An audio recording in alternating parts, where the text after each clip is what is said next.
پھر وہی روزہ دار جو اپنے پروردگار کے کہنے پر حلال پانی اور حلال کھانا چھوڑ چکا ہے، جب وہ دفتر کے اندر بیٹھا ہوگا اور جب وہ کسی غریب کا کام کرنے لگے گا تو وہ آنکھ چھپا کر کیسے رشوت پکڑ سکتا ہے؟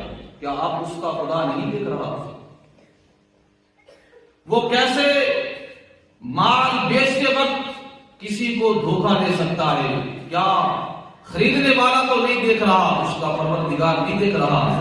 جو پروردگار تنہائی میں بیٹھے ہوئے ایک گھونٹ پانی کا پی رہے تھے، آپ اس کو دیکھ رہا تھا۔ وہ پروردگار یہاں آپ نے اچھا مال آگے رکھا اور جو کمزور مال تھا اسے پیچھے رکھا، اور گاہک کو دھوکہ دینے کے لیے آپ نے اس کی آنکھوں سے چھپایا عیب کو۔ وہ گاہک کو نہیں دیکھ رہا لیکن اس کا پروردگار دیکھ رہا ہے۔ روزہ یہ پریکٹس کروانے کے لیے ہے کہ آپ احتیاط کرنے والے بن جائیں، پرہیزگار بن جائیں، متقی بن جائیں۔